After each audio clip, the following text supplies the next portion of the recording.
Infinita, idioma universal, con el auspicio de BCI Corporate and Investment Banking, presentan Mirada Financiera. El periodista Sebastián Aguirre analiza los principales hechos que mueven a los mercados financieros de Chile y el mundo.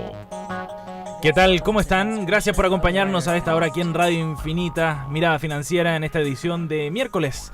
Ya estamos en la mitad de la semana, 21 de octubre de 2015. Y como cada miércoles, nos acompaña un hombre de la casa ya, el economista de la Universidad de Chile, Alejandro Alarcón. Alejandro, ¿qué tal? ¿Cómo estás? Muy buenas tardes, Sebastián. Un gusto de tenerte aquí de tándem.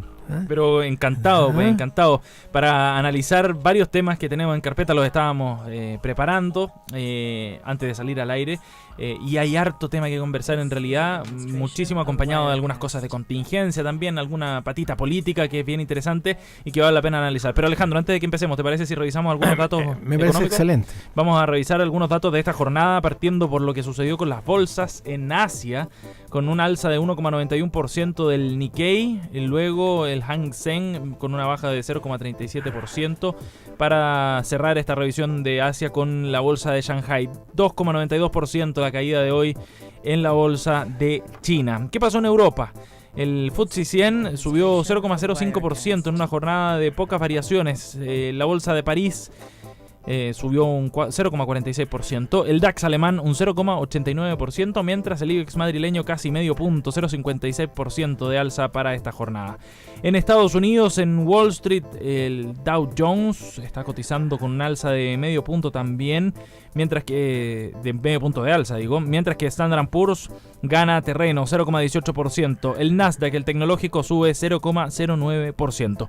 ¿Y qué sucede acá en Santiago? Alzas también en un entorno internacional favorable. El IPSA sube 0,11%, el ICPA lo hace con un 0,08%, leves alzas de todas maneras para la bolsa local. Vamos ahora de inmediato a ver lo que pasó con el cobre, baja de 0,07%, la de este miércoles para la cotización del metal rojo en la bolsa de Londres, $2,35 por libra fue el precio de cierre para esta jornada. Y el dólar, por su parte, sigue subiendo. Ayer se pegó una escapada fuerte y hoy día sigue la misma línea. Hemos adelantado aquí en programa de televisión con Sebastián Aguirre. Sí, da la impresión de que tiene lo dijimos la otra vez en el programa que hicimos contigo. Sí, claro, en Agenda Económica. Ya lo hicimos hace varias semanas, entonces ahora ya muy fácil apuntarle al alza. Habían unas caídas, pero la tendencia y la trayectoria más bien se mantenía. Sí. 693 pesos el cierre comprador, 693,9 el cierre para vendedor, avance de 5,9 pesos respecto al cierre de ayer. Ahí están entonces los datos para empezar esta charla, esta conversación de media hora. Recuerde, puede escucharnos a través de nuestra señal online en infinita.cl, y a las 3:30 ya tendrá el podcast para que usted lo escuche cuando guste. Le recordamos también, ¿no?, que puede escribirnos a nuestra cuenta en Twitter, @InfinitaFM, para ir pimponeando. Si quiere hacerle alguna pregunta directamente a Alejandro, encantado, pues con gusto la responderá Alejandro, ¿o no? Siempre. Sí.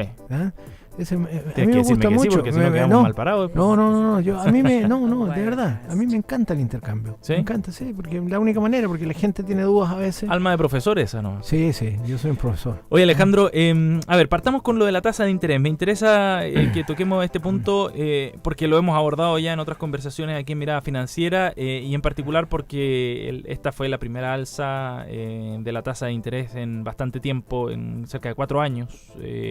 Y pone de alguna manera concreta lo que ya había advertido el Banco Central. Pero más que esa alza en puntual, me interesa también lo que venga. Y además ya lo habíamos adelantado y lo habíamos conversado hace varias semanas antes, meses quizás. Sí. Mira, a mí me sorprendieron mucho algunos programas de televisión. No por los programas, es por lo que decía la gente. Entonces a un señor lo atajan en la calle y le preguntan ¿qué le parece el alza de la tasa de interés? Ya. Y este señor responde, siguen golpeando a la clase media. Entonces yo ahí ya no entiendo nada, porque resulta que si es la clase media, lo que hizo Central está muy bien. Porque uno de los temores que hay y que había dentro de la profesión y en general de los agentes económicos es que si el Banco Central no subía la tasa en octubre, el peligro de desanclar, que es un tema medio marítimo, porque anclar, tiene que ver con los marineros, los barcos, pero en este caso era muy importante porque si hay temor de desanclar las expectativas de inflación, Porque para los que creen, solo Dios sabe cuánto va a ser la inflación, porque siempre es la inflación futura. Claro. Sí, debería ese tema verse con más claridad acá, porque son las expectativas. Entonces, si se desanclan las expectativas de inflación, quiere decir que el Banco Central pierde el control de la trayectoria de la tasa de inflación en el futuro, y con eso no solo no está cumpliendo su obligación constitucional de llevar en un plazo relativamente corto la trayectoria de inflación a un rango entre 4 y 2%, menos al centro del rango meta, que es su obligación. Sí. Si se dejaba suelto eso, corría el riesgo que se desanclara. O sea que los agentes económicos, la profesión, en general, todo el mundo iba a estar consciente de que el Banco Central está de alguna u otra manera con esa inacción, abandonando el ancla monetaria. Claro. O sea, era muy delicado. Abandonando su tarea constitucional. Abandonando su tarea constitucional. Entonces, el presidente ya lo venía anunciando. Me refiero al presidente Vergara, el presidente del Banco Central. No la presidenta, el presidente del Banco Central. Y el presidente había dicho que había emitido lo que se llaman comunicaciones verbales, que se usan mucho. Mario Draghi, uno de los expertos en el mundo, el presidente del Banco Central Europeo, y venía diciendo que ellos iban a hacer lo que fuera necesario para que esta trayectoria se acomodara hacia el rango primero y hacia el centro del rango meta. Pero lo que hizo fue una acción concreta. El día jueves por la noche junto con el resto de los consejeros. Yo estoy totalmente de acuerdo porque inmediatamente me di cuenta que muchos predictores de la inflación, muchos de la gente que proyecta la inflación, sintieron que efectivamente el Banco Central nuevamente había dado una señal muy clara para anclar la inflación, para que hubiera otra vez el ancla monetaria firme en la economía, y yo estoy muy contento por eso, que me extrañó este señor que dijo golpean a la clase media, porque en definitiva, para ponerlo muy claro, si la trayectoria de la inflación va a la baja, la UEF baja.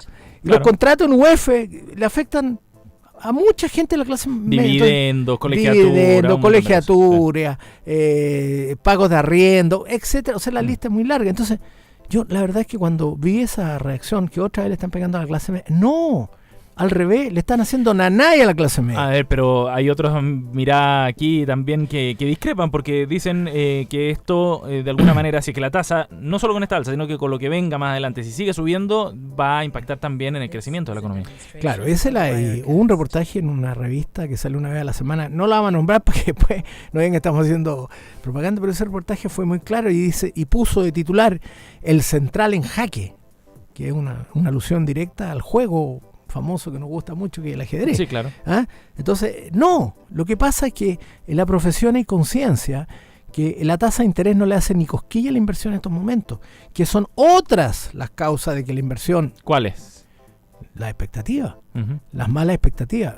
Sebastián, la inversión está cayendo en 18 meses, o sea, hasta junio de este año, todo el año pasado, más los 6 meses de este año, un 12%. Y hay reportes que dicen que este año la inversión va a caer 15%, o sea que va a caer en la segunda parte del año 3% más. Claro. O sea, completaríamos con eso 24 meses con una caída cercana al 15%. Yo creo que eso es atroz. Y esa caída no tiene nada que ver con la política monetaria. Por ende, hoy día, si la tasa estuviera en 4% o si está en 3%, claro, no es relevante, digamos. Está en 3.25 y creo que va a seguir subiendo. Creo que va a seguir subiendo porque, como hemos dicho muchas veces en otros programas que hemos hecho contigo, Sebastián, los economistas somos como los expertos en arte que dicen, este es un Van Gogh, este es un Cézanne. Entonces hay que ver las trayectorias. Entonces, no se pueden ver puntos. Sí. No, yo no he visto nunca un experto en arte. Hay que ver el mapa general. Hay que ver el cuadro completo. Vamos a otro de los comentarios que surge a raíz de esta alza de tasa de interés también, y que tiene que ver con el fundamento. Ok, tenemos una inflación que está fuera del rango, pero eso lo atribuye mucho también al tipo de cambio. No, claro. Exactamente, o sea... ¿No se puede manejar por ahí entonces? Por eso, no, lo que pasa es que está relacionado. La inflación está fuera del rango meta, claramente está fuera del rango meta en cualquier medición, y ciertamente por las mediciones que hace el Banco Central, que son muy, muy, muy precisas. Y por lo tanto, la única manera que el tipo de cambio no siga escalando es que lo hagan suavizar su alza, y eso se consigue, entre otras cosas, con un alza de la tasa de interés doméstica. Y el principal problema de la inflación es la subida del tipo de cambio. Si entre algún punto hace 15 o 16 meses atrás el tipo de cambio era 480 y ahora vamos galopando de nuevo, porque vamos galopando hacia los 700. Sí, de nuevo. Esa es una devaluación elefantiásica. Entonces, elefantiásica por elefante, muy grande. Entonces, la mitad de los bienes de la economía, la mitad de los bienes por lo menos, puede ser un poco más, son transables. O sea que se multiplican por el tipo de cambio. Sí. Por ejemplo, si sube el precio del tipo de cambio, sube los alimentos, entre ellos la carne, porque importamos mucha carne. Si sube el precio del tipo de cambio, sube el whisky. ¿Por qué digo la carne y el whisky? Porque eso es lo que se consume rápido. En cambio, los autos no, en los autos hay stock. Entonces, si sube el precio del tipo de cambio, los autos no se ajusta el precio de inmediato porque hay stock. Hay stock, claro. Entonces, el primer Los vendedor famosos de autos... embarques. Claro, pero el primer vendedor de autos que trata de pasar al tiro el tipo de cambio, se queda fuera del mercado.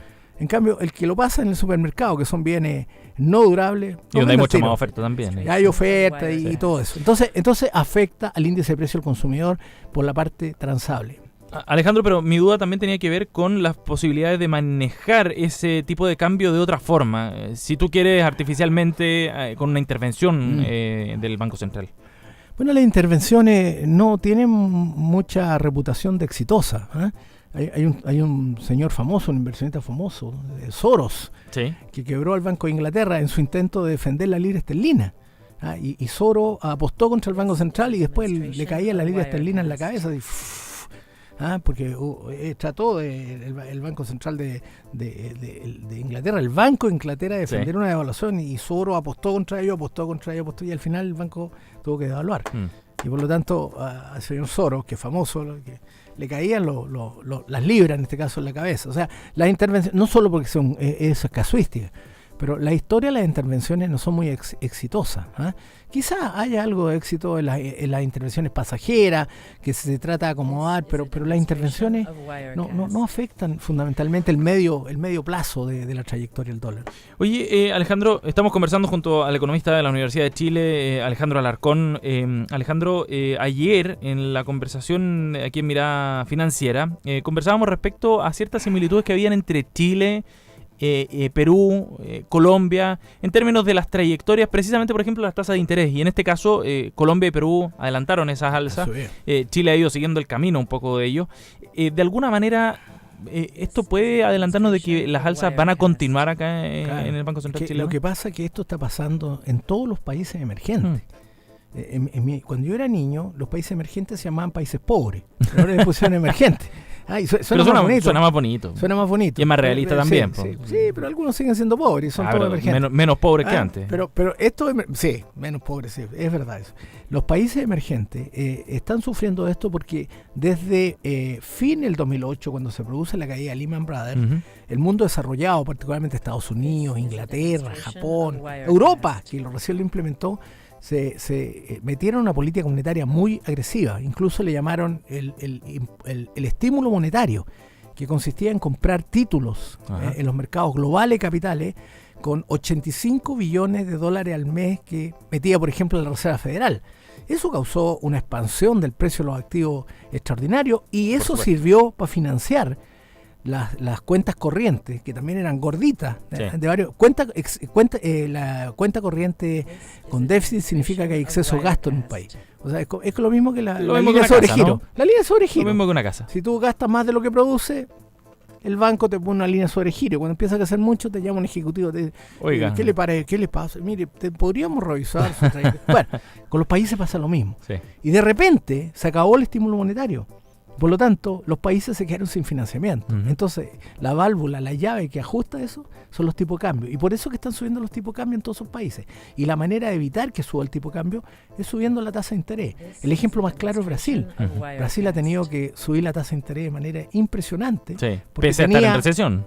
Pese a estar en recesión, y además tenía una devaluación. Tiene a esta altura una devaluación elefantiásica. Van en 4 y tanto el real. ¿Cuál es el problema? Que en esos países le pega directamente la inflación. Entonces, el problema para el Banco Central es cómo paro una devaluación que me sirve a las exportaciones. Me sirve en Chile, nos sirvió mucho, y podemos hablar en otro programa de eso. Está relacionado con la falta de inversión. Y que es la famosa ecuación de Marshall-Lerner, que si mis alumnos están escuchando, están entendiendo perfecto, porque la ecuación de Marshall-Lerner lo que dice es que si hay una devaluación en un país, siempre las exportaciones van a aumentar si la elasticidad de exportación a tipo de cambio es alta. Aquí por alguna razón ha bajado mucho. Sí. Y las razones son de otro tipo, ¿no? Dan para otro programa. Podríamos tocarlo después en el segundo bloque. Pero volviendo al tema del contexto latinoamericano y regional, entonces, uno podría adelantar que el Banco Central chileno vaya a seguir subiendo las tasas. Sí, no solo por el contexto latinoamericano, porque todo lo que tenemos en común en ese contexto, los países que tú nombraste, que son economías emergentes. Por lo tanto, tienen que vivir la nueva realidad. Y la nueva realidad es que los capitales están volviendo hacia sus latitudes de origen. Sí. Y para ponerlo bien claro, hacia Estados Unidos, ¿no? Donde las tasas de interés en estos momentos son extraordinariamente bajas. O sea, tienen que causar una seducción sobre los capitales que viene por las tasas de interés. Así que te puedes imaginar qué pasa si Estados Unidos sube las tasas. ¿Para dónde van a seguir yendo los capitales? Esa es la pregunta que te tengo para el siguiente bloque. Vamos a hacer una pausa. Estamos conversando con el economista Alejandro Alarcón de la Universidad de Chile. Al regreso, seguimos con Mirada Financiera. BCI Corporate and Investment Banking le ofrece soluciones en corretaje de bolsa, Miami Branch, securitizadoras, banca privada, sales and trading, finanzas corporativas y asset management a través de un solo ejecutivo de relación.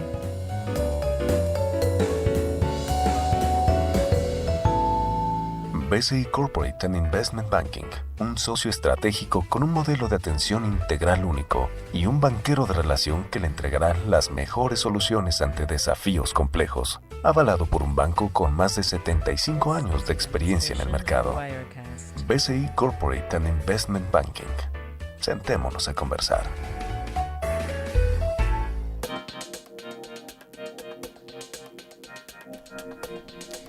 En sus decisiones financieras, BCI Corporate and Investment Banking está junto a usted con un modelo de atención integral único que aporta valor y una ejecución distintiva.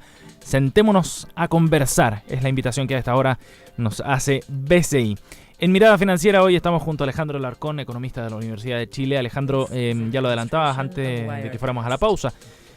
¿Qué va a pasar con la tasa de interés en Estados Unidos? Y más que lo que vaya a pasar, que viene un alza, lo que no se sabe es cuándo, ¿cómo eso va a impactar acá en Chile, precisamente en el tipo de cambio? Bueno, en estos momentos la Reserva Federal tiene un dilema. Tú sabes que un dilema, como hemos dicho, es un problema que tiene dos soluciones. O sea, haga lo que haga, deja uno. Entonces el dilema es, si Estados Unidos sube la tasa de interés y completa el ajuste monetario que viene haciendo desde que finalizó el estímulo monetario, que es otra manifestación, si sube la tasa de interés, revalúa el dólar.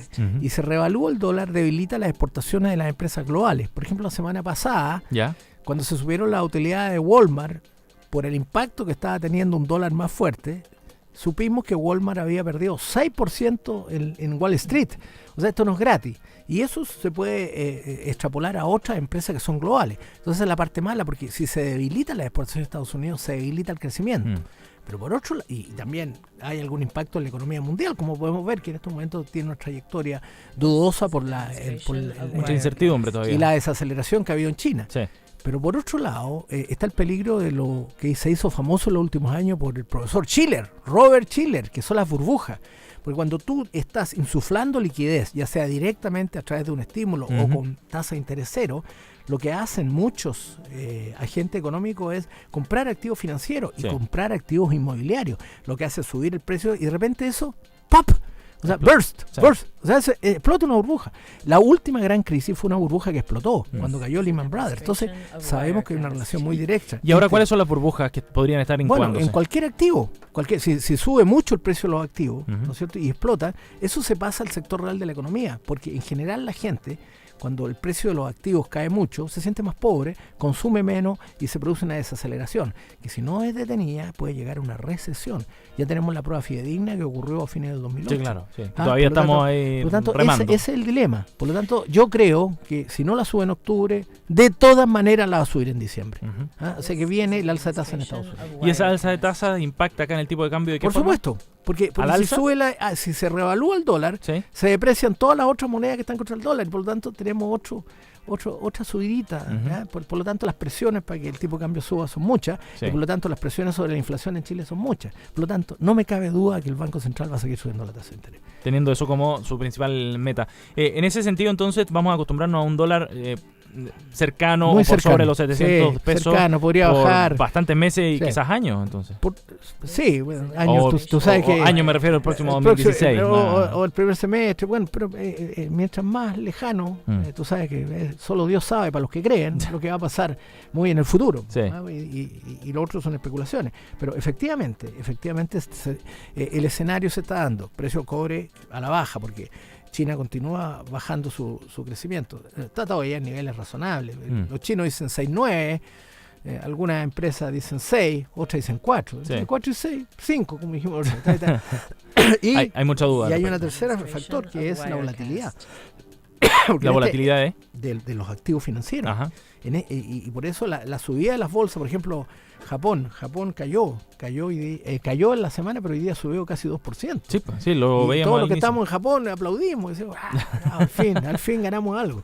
Así que hay volatilidad. Y la volatilidad también hace que el tipo cambie, porque la gente tiende a comprar títulos en general, en el mundo, en títulos denominados en dólares. Es como comprar billetes. Claro, Tú compras títulos denominados en dólares, bonos. una o- moneda segura. Claro, y por lo tanto devalúan la moneda. Mm. Entonces, la volatilidad, el precio del cobre y la diferencial de tasa de interés hacen que esto ocurra. Y si a eso agrega que las expectativas de evaluación hace que salgan capitales, y si a eso agrega que si el riesgo país sube, salgan capitales, el escenario para los países emergentes es con tipos de cambio más altos para equilibrar lo que está ocurriendo en la economía. Bueno, eso es lo interesante y lo más bonito probablemente de la economía, ¿no? Cómo están engranado todo aquí en una maquinaria, digamos, que funciona casi a la perfección. Pues, Casi.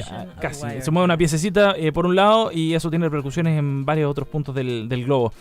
Alejandro, y respecto a este tipo de cambio alto que vamos a tener acá en Chile, tú lo mencionabas, esto de alguna manera no se ha reflejado en mayores inversiones desde el sector exportador, que el gobierno también lo apostaba que fuese uno de los engranajes o de los motores, digamos, de la economía nacional, sobre todo en 2016. Pero eso no ha ocurrido. ¿Por qué? Bueno, esta es la famosa ecuación de Marshall-Lerner, que son dos economistas que ya no están acá, no sé dónde están, pero ya no están aquí en la Tierra. Y Marshall-Lerner descubrieron que si la suma de la elasticidad de las exportaciones más la suma de la elasticidad de las importaciones era mayor que 1, siempre una devaluación mejoraba la balanza comercial. O sea, siempre producía un alza, vamos a decir, en las exportaciones. Y eso ayuda a mitigar el ciclo económico, porque las exportaciones son consumo externo, consumo externo de nuestros productos. Y si vamos a la baja en el ciclo económico, ese mayor consumo externo mitiga la caída del consumo interno y por lo tanto el ciclo económico es más suave. Pero eso no ha pasado en Chile. No ha pasado, porque fíjate, yo vi las proyecciones del IPOM, que me merecen todo el respeto, y el año pasado, varios economistas, entre ellos yo, estimamos que las exportaciones este año iban a crecer 5%. Entonces vino un alumno y me dijo, profesor, ¿falló Marshall-Lerner? No falló. Lo que pasa es que la elasticidad tipo cambio de exportaciones ha sido muy baja y por lo tanto no es mayor que 1, como reza el cálculo que hicieron estos famosos economistas. Y no ha sido, o más bien, esa elasticidad ha sido baja por... Baja. Entonces la pregunta es, razones... ¿por qué ha sido baja?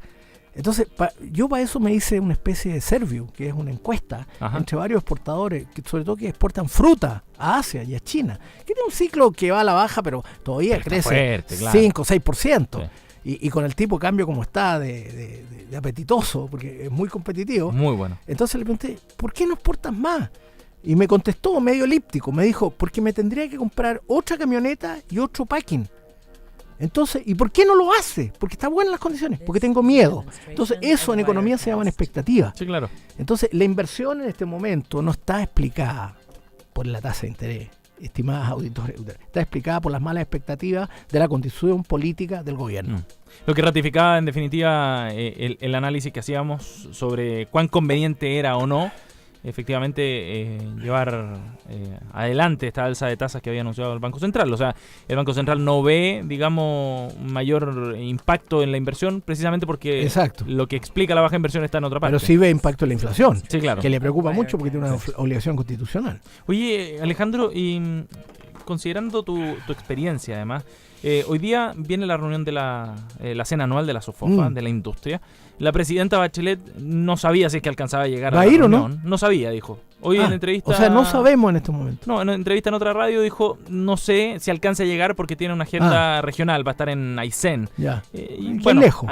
Es lejos. Está lejos. El asunto, y lo que te quería preguntar con tu experiencia gremial también, tiene que ver con cuánto estos mensajes se pueden interpretar como signos de algo, como algún mensaje que quiera dejar la presidenta, su inasistencia o asistencia a este tipo de eventos. ¿Qué crees? Bueno, yo tengo la siguiente bajada. Estamos en medio de una crisis política. Cuando hay una crisis política, no solo están involucrados los partidos políticos, sino también las entes que representan a la sociedad. Los empresarios son una parte muy importante de la sociedad. Los empresarios, pese a que los castigan, le dicen cosas feas, son creadores de riqueza. En este país los empresarios han generado un país que en este momento tiene unos $23,000 per cápita, PPP, como se dice. Entonces resulta bastante lacerante que todas estas reuniones no tengan el apoyo necesario de las autoridades. Yo creo que la presidenta tiene que estar por encima de la contienda política, precisamente porque tenemos un problema político en este país. La gente percibe eso como incertidumbre. Sí. Y yo creo que su no asistencia ya no fue a la de los agricultores. Es decirle, amigos, yo creo que estoy un poco molesta con ustedes. Esa sería mi interpretación. Interesante, porque la presidenta decía que aquí habían algunos que estaban leyendo de más en este tipo de hechos, de decisiones, pero abre un debate que me parece que es bien interesante, sobre todo en este contexto político que estamos Déjame viviendo. decir una cosa de eso, solo una cosita corta. Fíjate que yo me he sentido personalmente afectado por eso, y lo puedo decir por la onda, porque yo siempre he sido un tipo abierto, tú me conoces hace muchos años, un tipo moderado, pero he recibido algunos ataques, fíjate, simplemente porque hago análisis que apuntan a que se están haciendo algunas cosas equivocadas. Yo creo que lo que nunca se tiene que olvidar en un país es que los países, como dice, se construyen entre todos y hay que escuchar más que hablar. Porque cuando uno escucha, puede escuchar una buena idea. Sí. Será parte probablemente del análisis también que tendrá que hacer el ministro de Hacienda, que sí va a estar en la reunión hoy día. Sí, supongo que tendrá que ir porque va al jefe. Si va al jefe. Va a ir igual, me dicen. No, sí va a ir. No, si me dijeron que iba. Sí. Pero la que no iba era la jefe. Exactamente. Al parecer ese es el panorama que se pinta para hoy día. Vamos a ver qué es lo que genera en términos de repercusiones también. Pues Alejandro, un gusto, como siempre. Igual que muchas gracias. Un gusto, muchas gracias. Y gracias a ustedes también por acompañarnos en esta edición de Mirada Financiera. Nos reencontramos mañana. Chao.